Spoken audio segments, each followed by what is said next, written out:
Good morning, traders and investors. I hope everyone, including Joey Chestnut, is digesting the market information this morning, with a grain of salt.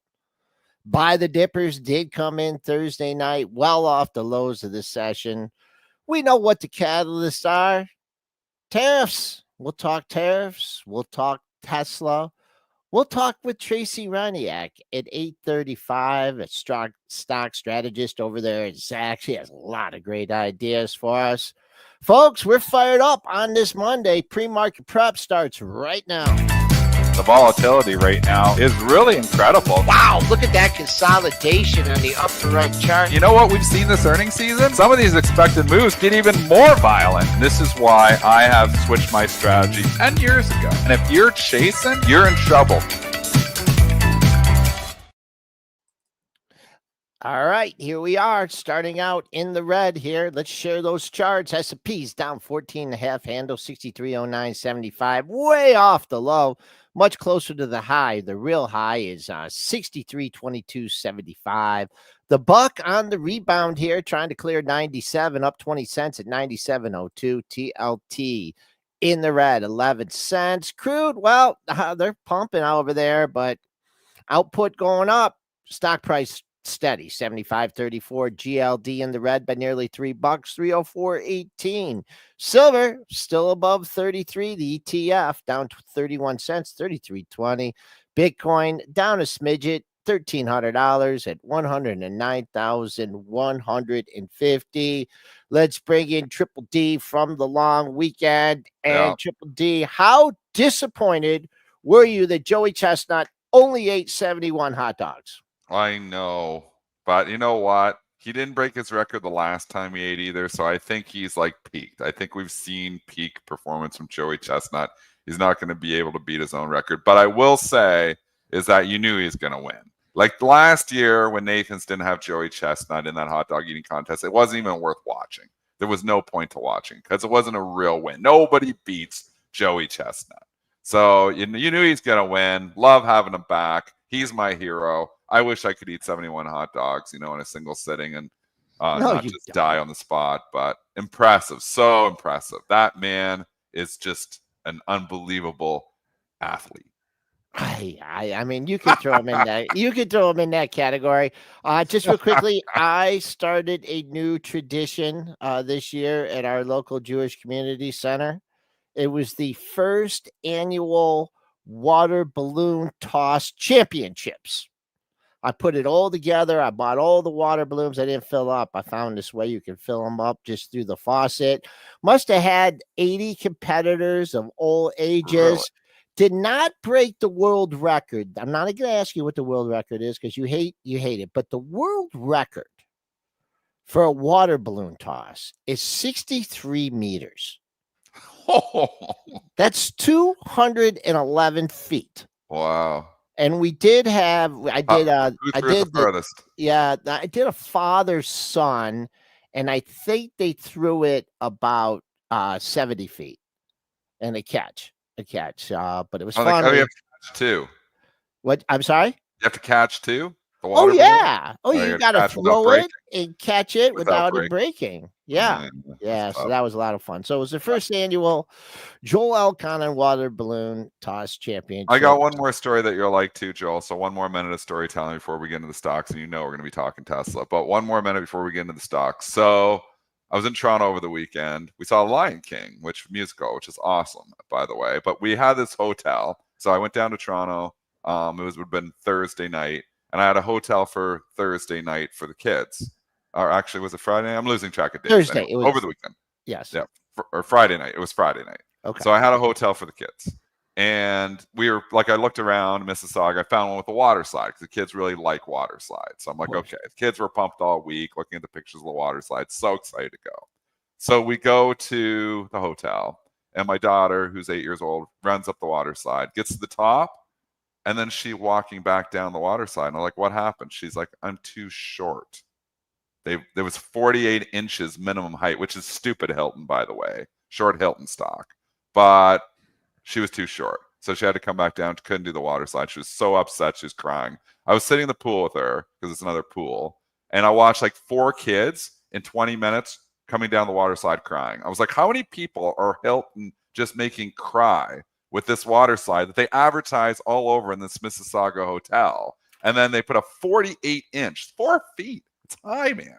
Like, that's pretty high. This isn't a Disney ride. It's a water slide.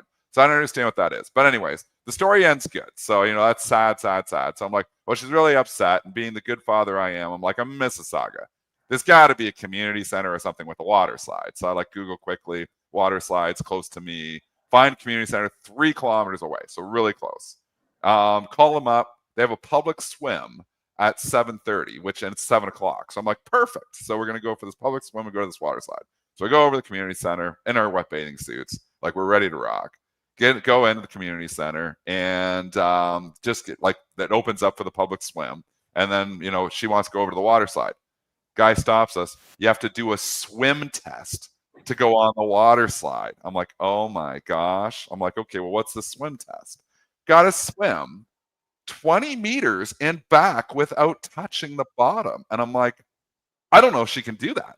That's a long way. It's like 20 meters. That's a long way. It's yeah. So but boy kills it because he's like no problems at all because he's 10 and he's a good swimmer. But Natalie's done some swimming, but I don't think she can do it. Like, she can't doggy paddle that far. So anyways, her Joel Elconin strokes came into power. She jumped in that pool and swam like she never swam before, reaching and going. She went all the way there and all the way back with no problem at all. Like, guys, like, she killed, and then she got the band and got to go on the water slide. So Joel's swimming lessons literally saved Natalie from more disappointment. Would have been rejected twice on water slides. So good job, Joel. All right. Well, that was actually Natalie was actually a little hesitant. So I had Laura come and downstairs while you were busy. You were Brent busy working. Joel's giving swimming lessons. And she gave, so I videoed and I have here, do this, do that. But Dennis, did you ask before you left the Mississauga? Did you see if you could go up and go down the slide with her, or they don't allow 2 people? I didn't want to go on the slide. And then Spencer went down the slide and he says, that one was crazy. It was like wrapped like this really fast. And he went down at once, like, I'm not going down that one again. She went again and again and again. She was so pumped to just be on there. It's like, the boy was like, no, that one's too crazy. He went down at once.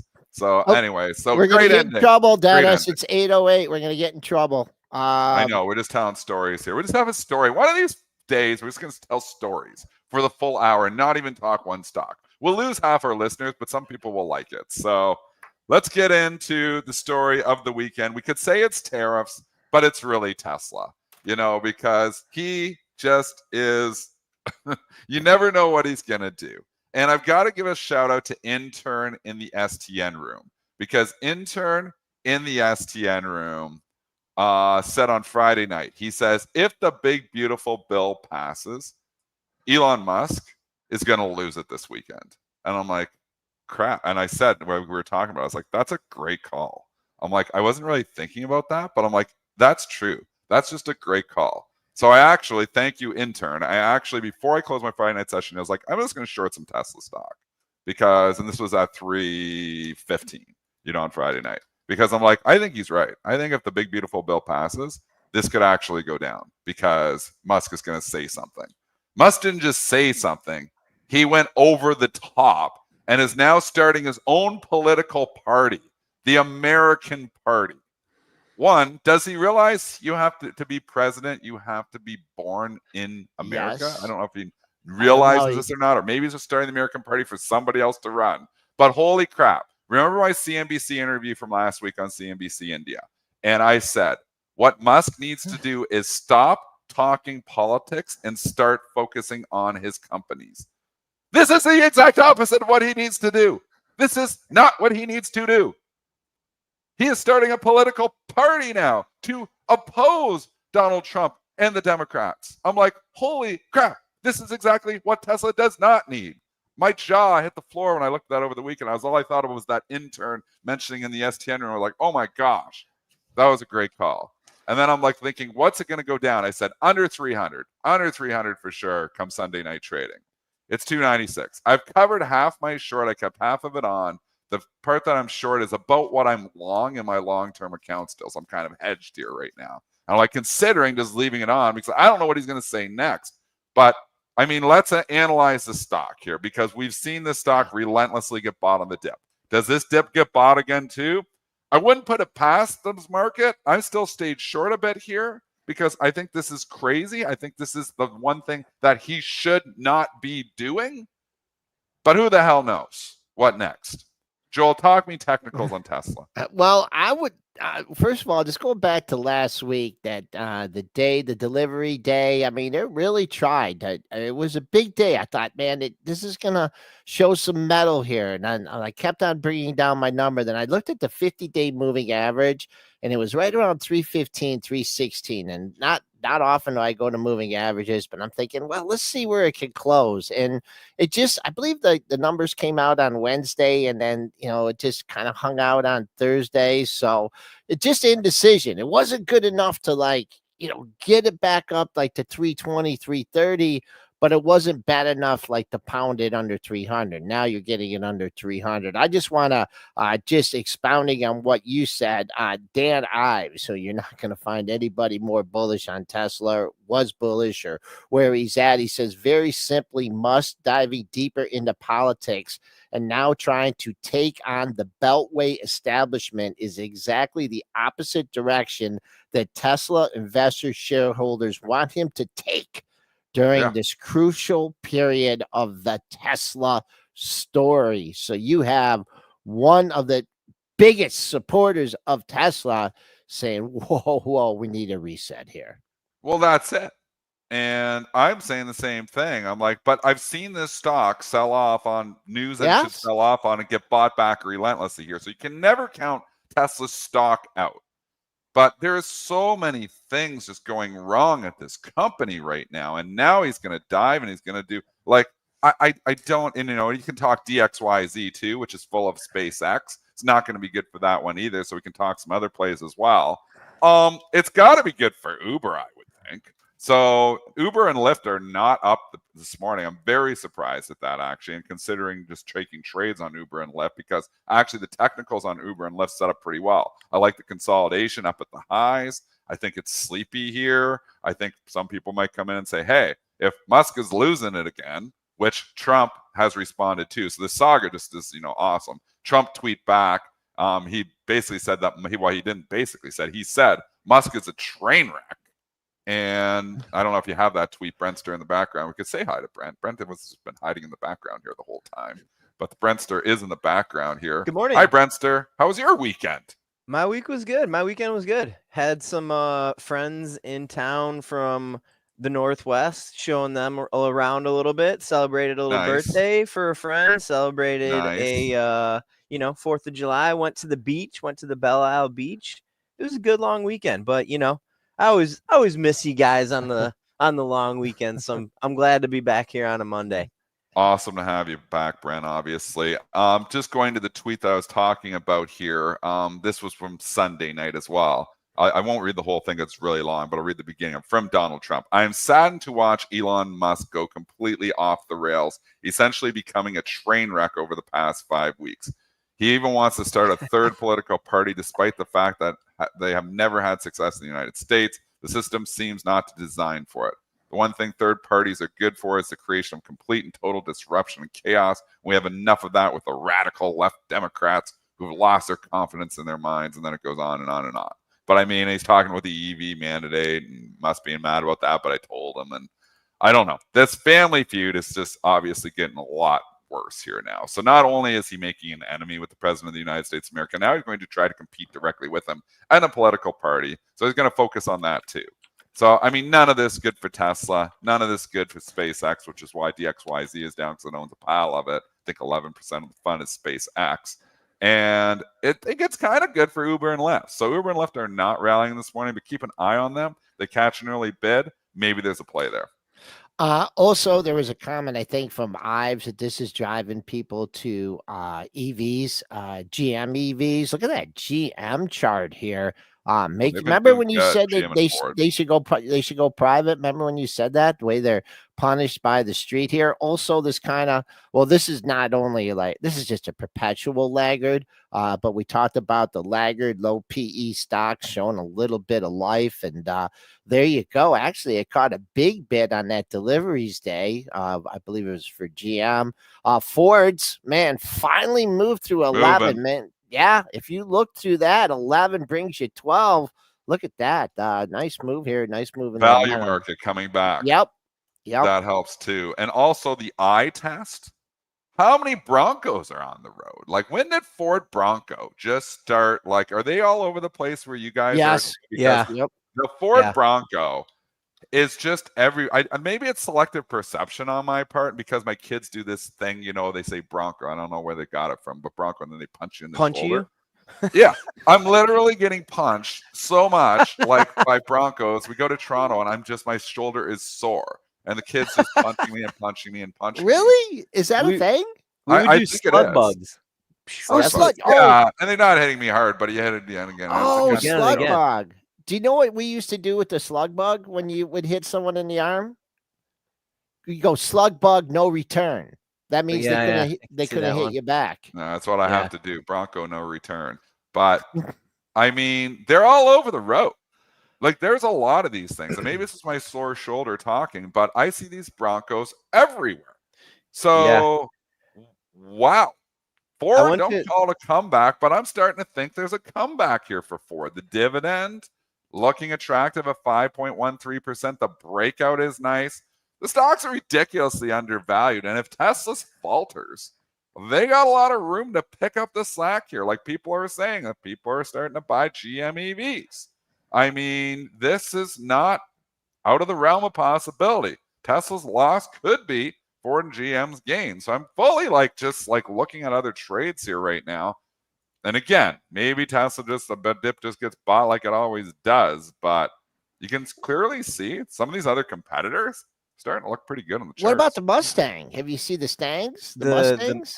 Ford makes nice cars. Is that like the Mach-E, Joel, you're saying? Yeah. The thing's sweet. Some of those on the road. Dennis, if you try to order a Bronco right now, it is July 2025. You're not getting that thing till late 2027, more likely 2028. And it's been this way. Wow. I wanted to get one in 2021, and I got an Explorer instead. But when I went to go hey, order me a Bronco, my buddy was like, in 2021, my buddy was like, you're going to probably get it 2024.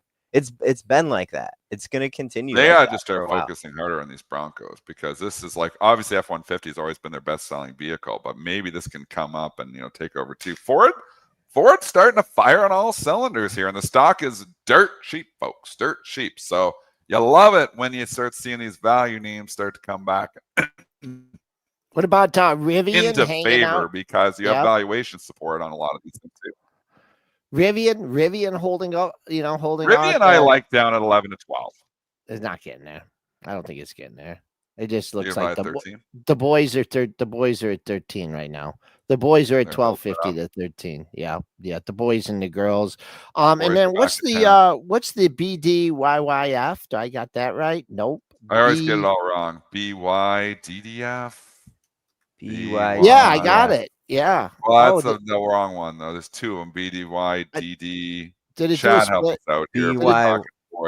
Build your dreams. There's too many letters in it for us to remember. I think they do a split. I can only remember 4 letters. I can't remember 5. Mold. Did it do a split? No, there's 2 listings, Joel. Okay. BY. Is it BYDDY? Is that the one? That's the one, right? That might be BYDDY. Right? BYDDY. $93. There you go. BYDDY. Wow. Zippity Duda says BYDFF.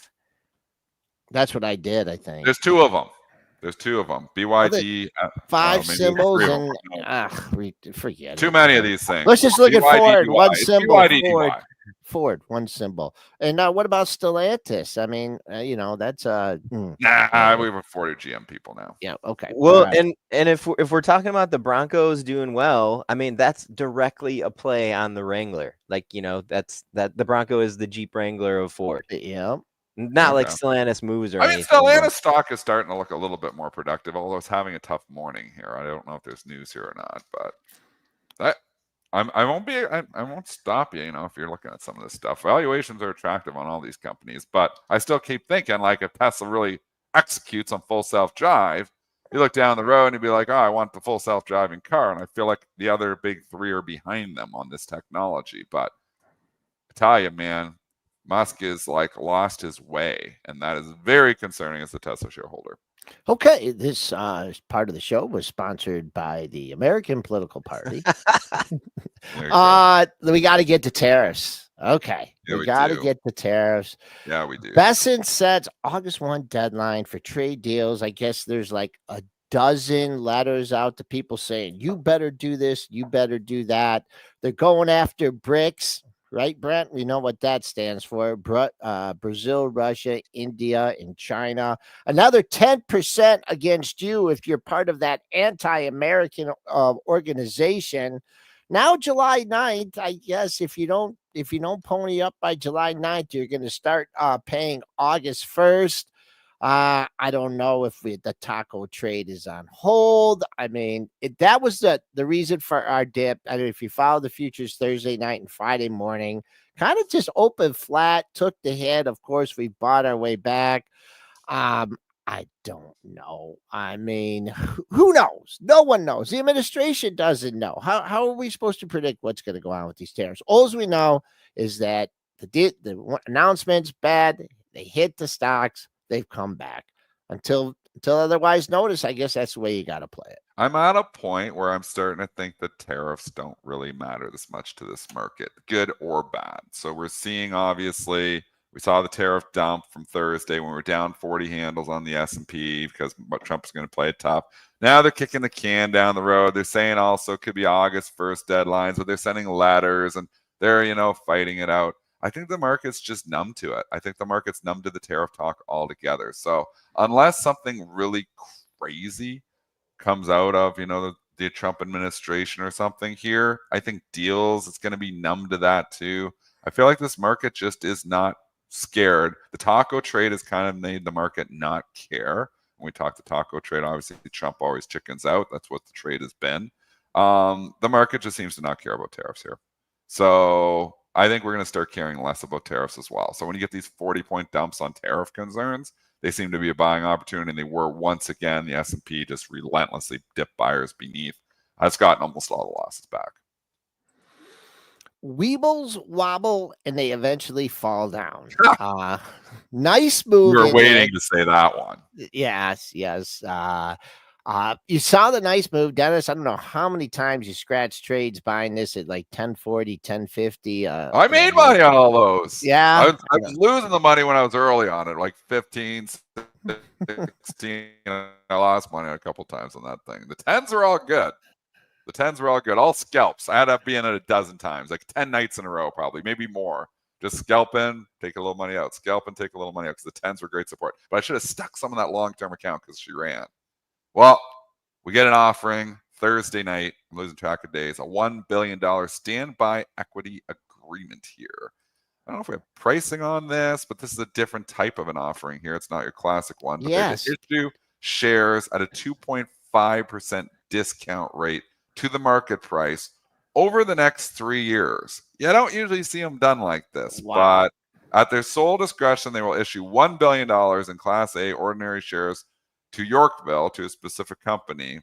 Over the next 3 years, the share price, subscription price, Yorkville will pay for the shares as a 2.5% discount to the market price, as that term is defined by the purchase agreement during each one-day pricing period elected by the company. So basically, this company is going to have a deal with them to buy some shares for a 2.5% discount. Looks like in perpetuity over the next 3 years. So you can do this like whenever the company and them agree to do this. So that's obviously going to put pressure on because they just buy a discount, they could sell shares. Could buy a discount, could sell shares. Not a bad deal for this company to be able to do that. I'd like to buy stock at a 2.5% discount and then just be able to flip out of it. But maybe they can't flip out of it. We have to read the purchase agreement closer. But the stock is down 9.3%, coming down. We know support of all supports is in the 10 handle. I don't know if you're getting back down to 10 handle. We talked 50% retracement. Do we want to get in here? Thinking about 12, it, got in at below 1050, ran to 12 or 1250, which is good trade. Billy, Big D was talking about 10 to 15. I like getting into the 10s again too, but I don't think I'm going to be able to get it in the 10s. I don't think it's come down there. Yeah, it was about a 4-point move, right? From 10 and change up to 14. Oh no, it got to 15. It got to 15. 2.5. I thought to this 12.5 area, right? Kind of where it's just below where it's trading now. I think you're going to find demand. I mean, I think it's this is what you want to see a company do. When they get some appreciation in their stock price, they want to expand their business model. This is a little bit of a unique offering, right? The way it's structured.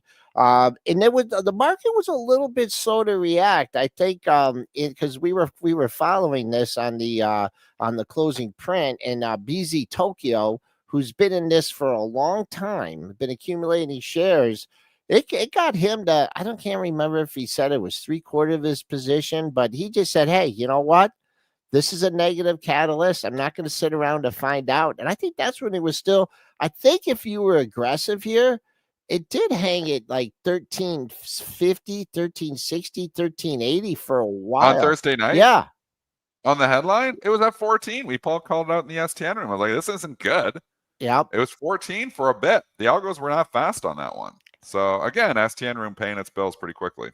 Yeah. We got a little bit of a breaking news item. What do we got? What do we got? CoreWeave is going to buy Core Scientific. CORZ is the ticker on Core Scientific. Under the terms of the merger, Core Scientific shareholders will receive 0.1235 newly issued shares of CoreWeave. That means some kind of dilution. I'm assuming looking for they are going to pay $20.40 per share value based on the closing price as of July 30th. I don't see a total value yet here. So what's the ratio again? So I love our risk arb trades here. I'm going to write it down. 0.1235 newly issued shares of CoreWeave. You write that in the STN room or in the chat here too? Yeah. Yep. That's what you meant, right, Dennis? Yeah, that's what I want as a ratio. And newly issued shares, did I assume right that there'll be some kind of dilution there? Yeah, for sure. Okay, sweet. What's the symbol CORZ? Yeah. That's obviously this has been rumored because the stock has been popping up last week. There you go. CORZ. You gotta be careful. We rate that down. CoreWeave coming down because of the dilution. When you get the stock deal, so there's a big difference between a cash deal and a stock deal. Cash deal, they never seem to knock them down as much. Stock deals, they knock them down because they knock the acquirer down. So see CoreWeave giving back a little bit. And I mean, CoreWeave was one of these IPOs that's been running and running. Circle's kind of stabilized here too, but there's a lot of fluff in here. We'll say that much. Gotta be careful on these. There's the first thing I looked at the CORZ, and people bought this up over $21 on that. We'll just go to the 1 minute to illustrate this. On the 1 minute chart, you get the 21.21. That's the $3 above the prior high of the move. This was the memo day that we missed. It had a big update on Dana's birthday, the following day, went from 1230 to 1636 on 90 million shares, and kind of just been hanging out. 18 was the close yesterday. So I don't know where all the math is going to come out here, but I think if you bought this thing above $19, $20, you might want to reevaluate that, because it's really coming in now. And of course, you got to keep an eye on CoreWeave stock price too here, down 420. Let that ways away from the 50-day moving average, the low from last week. You're okay. Pair of lows last week, let's call 152. Really good support in CoreWeave. Just one more thing here on this topic. It looks like this is a power play for CoreWeave. Just a little note from the press release. CoreWeave will own approximately 1.3 gigawatts of gross power across Core Scientific's national data center footprint, including 1 gigawatt plus of potential gross power available for expansion. This is related to about 840 megawatts existing, and then 500 gross megawatts for crypto mining data center power capacity. Trying to just give you a little bit of insight there on maybe why CoreWeave is doing this. 161 times 0.1 1, 2, 3, 5. It's 1988 on the current price. It's 1670. What a discount. What is going on here? And CoreWeave's not dropping this much, is it? No. What a discount. Why? Why so much of a discount here? Is there other things in this press release? Again, this is just breaking, so we got to like dig in a little bit deeper. Is there anything like that, could kill this transaction? I'm trying to just read deeper into, because this is a big discount the risk arbs are getting. It seems like too much. 10 billion. Yeah, because it's working.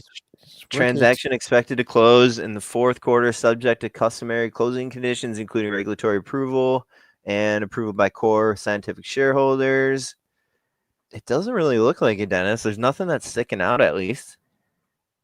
This looks way like, it does say again, the final CoreWeave can come down, but it looks like a short CoreWeave by CORZ to me, like at this point in time. Is this normal, Dennis? It says the final value will be determined at the time of transaction close.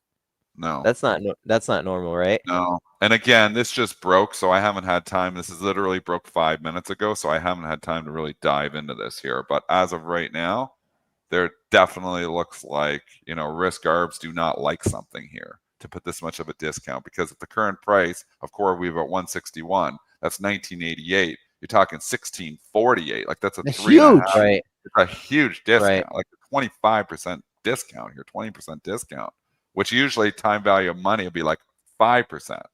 So definitely something else happening here. I think I got to dig deeper here, because risk arbs usually aren't wrong on this stuff. So like not when they're hammering this now. And whoever paid $21 just literally just burned a lot of money. Like look at it's still going down.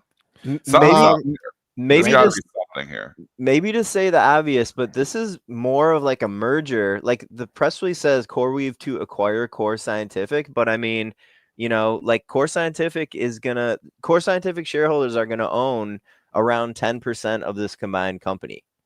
So I don't know, maybe something in there.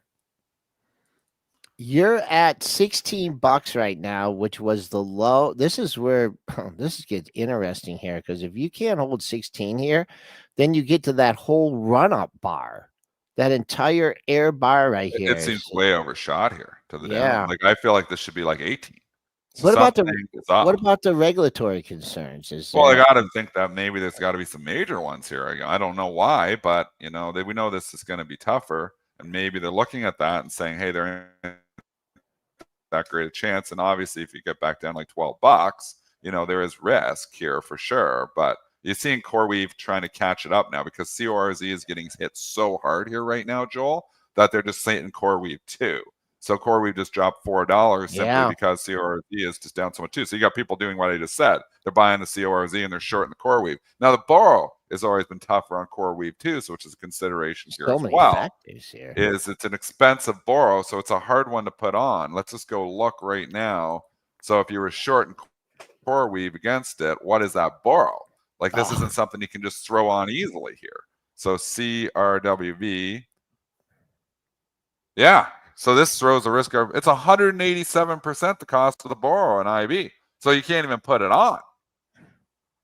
So all this dynamics changes a lot of things here. Like you cannot just short CoreWeave and put it by CORZ and let's just hold it to the end, like till the end of the year. You'd lose all your money, because it would cost you over 100%, because 187% annualized. That's a lot of money, man. You're talking like 0.7% a day to hold that. So risk arbs are going to have a hard time shorting CoreWeave to do that. I think I was long CoreWeave. I would sell it though if CORZ is going to go down on this. But it's a hard thing to put on and just hold. That cost is astronomical. So that makes it difficult too for the risk arbs to just say, oh yeah, I'll just buy CORZ, short CoreWeave, and bank coin by the end of the year. No, not at 187%. The risk arbs can't even put it on. Wow, lots to digest here. That's risk arb for you there, folks. Just real quick, if you're looking at some peers before we go to our guest Tracey Ryniec. Not sure how closely these stocks follow.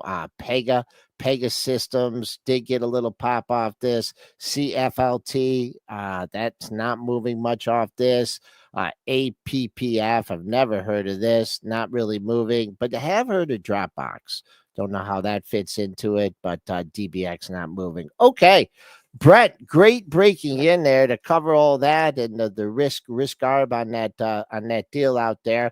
But it's 8:36, and we're a minute late for our guest, Tracey Ryniec.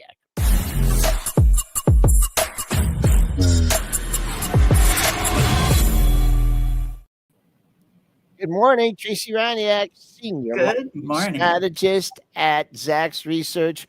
It's not quite a yellow sweater, but it's not like the red one you were wearing last time here. So right, we got too much to talk about Michigan sports. We got to talk about the AI revolution, where it's at today. I know you've been digging down on research here. A lot of different companies can benefit all the way from the infrastructure to the power.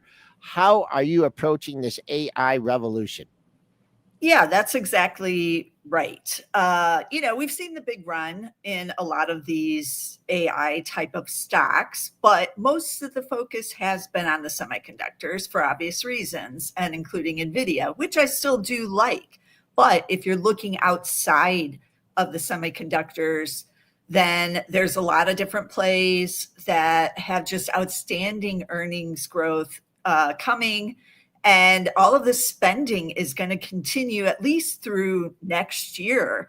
We're already getting $500 billion in spending just from the Mag 7 alone on AI, the build out of it. And that's the important side, because you need those data centers. And if you have the data centers, you need some racks to put in there. And if you've got the racks and the chips in there, you got to cool them. So there's all these companies that are involved in all machinations. And then the energy of it, as you mentioned, you have to run it. And so there's a lot of good opportunities. And a couple of them are on the smaller side, so they don't get as much play. But one I do like that people should be watching for the end of this month is Vertiv. Everybody does know this one. They make the racks and they do the infrastructure inside the data centers. And it's been on quite a run here since Liberation Day. You had a real buying opportunity in it prior, around that time when it really sold off, like most stocks. And now it has had a nice run, but earnings going to be up double digits this year. And they are in partnership with NVIDIA. So what Vertiv says kind of gives a foreshadow of what NVIDIA is going to say, a month later when they do their earnings. So going back to the semis, really controversial stock that I want you to comment on here, SMCI. Right. That was just the absolute darling. We saw the price. All the troubles came in. I guess they were proved by themselves to be okay. This stock has just been building a base at 40 as of late, trying to clear 50. Is it just too much of a muddled situation here? You think that you can see the forest through the trees with SMCI? Well, a lot of its troubles seem to be in the rearview mirror here. So I do like SMCI as well. Any of these AI plays, I would be considering. This one is more volatile. So yeah, you're going to have a stronger stomach to be in SMCI, but it is the number one performer in the S&P 500 over the last 5 years, even beating NVIDIA. So yeah, like I said, any of these names, good right here. On the cooling side, there's some big companies like Eaton that's still in play on the cooling side. They've had quite a run here too. People don't think of Eaton because it's kind of old economy, but it's definitely on the cooling side. And then Modine Manufacturing, a small What's company. the symbol on that one? I forget. MOD? MOD, yeah.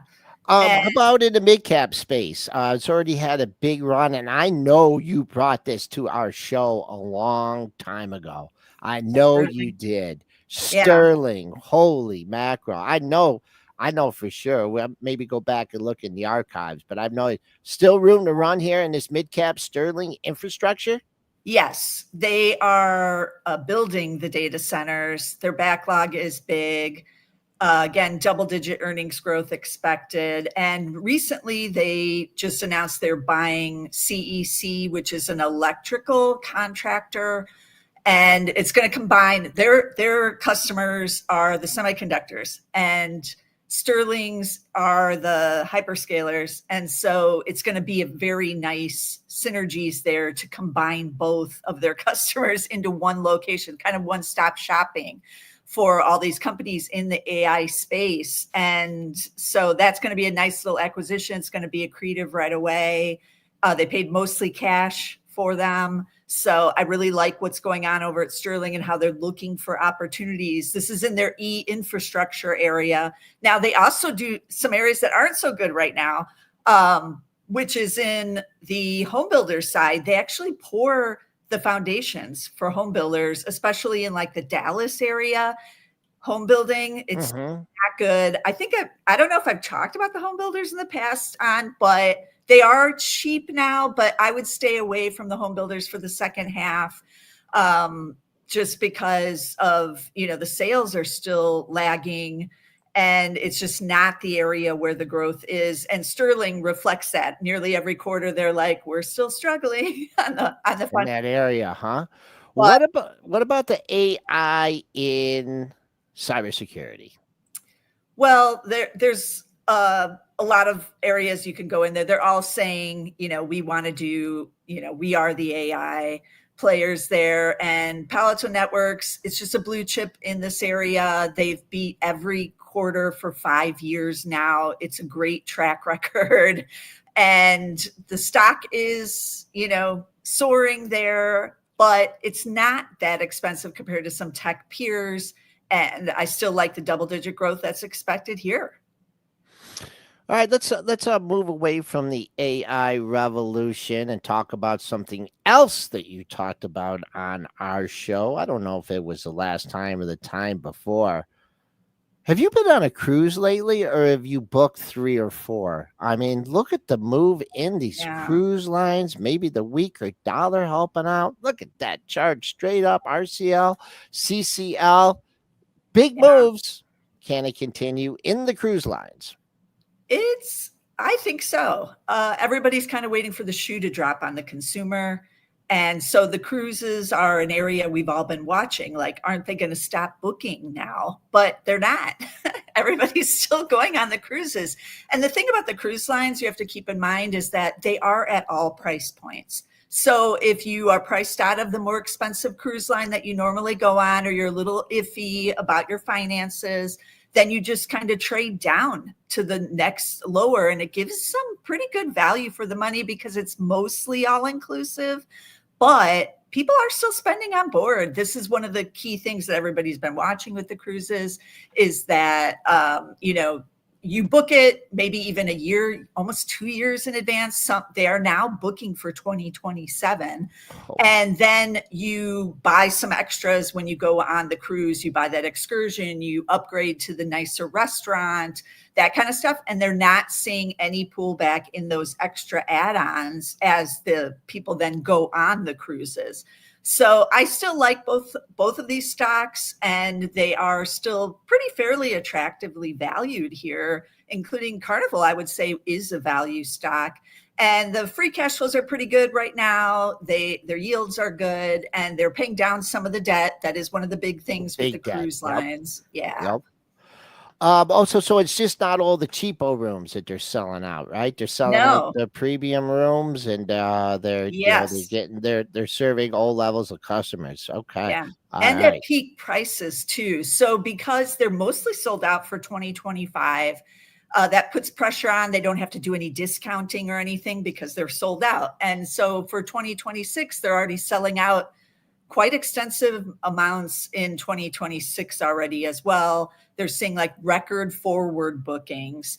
So again, you don't have to discount your product if it's selling out. You got to pay full price, and that is really showing up in the fundamentals for both. All right, talking about leaders to laggards and the small caps. You all talked about small caps. We know you and Tom Lee had a conference call the other day. I'm just joking. I know your projections are not quite as high. We talked about rotation, the leader to laggards to start July. A lot of the leaders are still going here.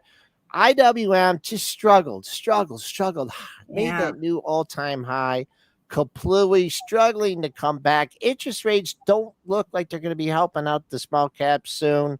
Is there a play here in the small cap revolution? I think so. You just really have to be patient on the small caps. You either buy the index and you dollar cost average into it because you should be diverse, or you kind of have to pick and choose, and you really have to narrow it down in as to what areas and really go for those fundamentals on some of the small caps. And there are some great small caps out there. But you really do have to dig around. And one of the things that really drives the small caps are the banks, the smaller community banks. And, I've probably talked about the banks at least once on here in the past, but they just aren't really breaking out. Every time I think they are going to, they're not. But their fundamentals look outstanding right now. And the small banks are cheap. The insiders are even buying at the small banks. They have been for the last year or so. And so we're really starting to see, some real value there. But again, nobody's having it. For 17 years, nobody's cared. So we'll see what happens with that. But it's about 20% of the index, the financials. And you really need those financials to kind of bump up to get the breakout we've been waiting for. And one of those is ECPG, Encore Capital Group, International Security, International Specialty Finance Company. Let's talk about this one. Bump up, I guess, after that was an earnings May consolidation station. Great support at 38. Are you still a fan of Encore? I am. Now, this is one that, is kind of a contrarian play on all the bullishness on the consumer because they buy non-performing loans. And that area has been growing. Unfortunately, there are a number of people who are not paying for their credit, whether or not it's credit cards, autos.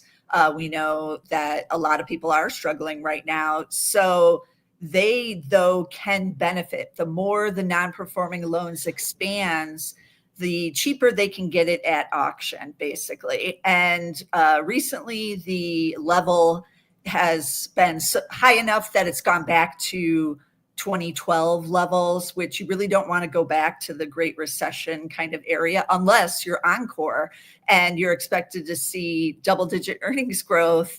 And your fundamentals really take off because you're able to buy and service this debt at the lower levels now. So this is a small cap. Like, these are the kinds that you have to really dig down deep in and look around at. And you have to be really aware of the fundamentals and, listen in on those conference calls because there's not a lot of analysts. And, even Tom Lee's not talking about Encore. And so it's hard to get a lot of information about these smaller caps, but this is a contrarian play, kind of the flip side of the Carnivals and the Royal Caribbeans.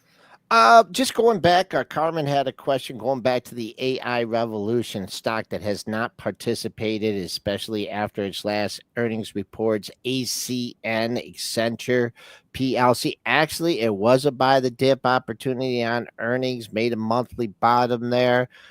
Stock that you have any opinion on, Accenture out of Ireland? I don't. Okay. I'm not sure. Kind of reminds me of like what Aon is doing right now. Okay. These stocks are seen as more of a defensive play. So now that we have a breakout in the not so defensive sides, then some of these others are just kind of, trading in like a narrow trading range. There's nothing wrong with their earnings. And, the companies are still pretty positive, but when we have that rotation back into these growthy type plays that are the Palantirs of the world and those stocks, then these like companies like Accenture and Aon get kind of left behind. All right, kind of out of favor. All right, do not have too high expectations for football season this year. Freshman quarterback, a very expensive freshman quarterback coming in.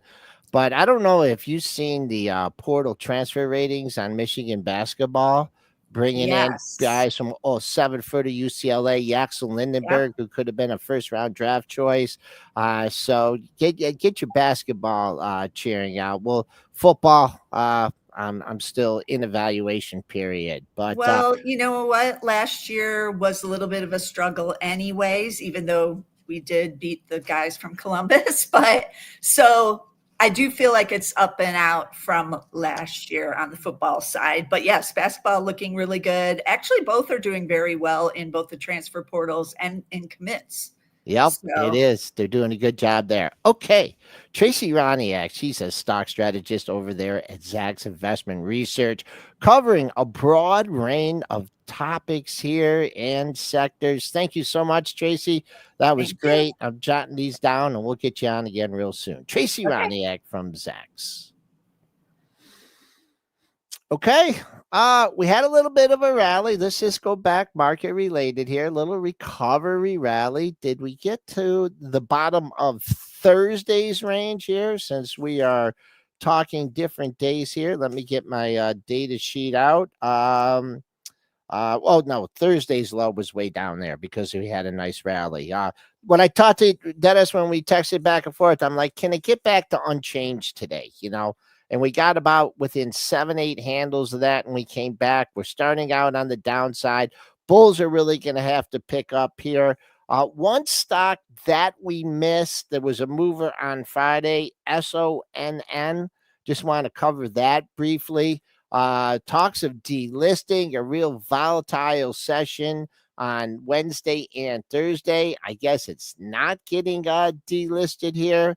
So Sun Therapeutics, that's your wild mover of the day, trading up almost $2 here at 50%. Sonic Therapeutics. All these little stocks, like they have these crazy. There's one of these every day, and if not 10 of them every day. These crazy little $1 stocks that go to $5 stocks overnight, and you have a lot of people just coming in and buying all these $1 stocks everywhere, trying to find that next lottery ticket. But that's what it's like. It's like buying lottery tickets because there's thousands and thousands of $1 stocks. You're going to find the one, maybe.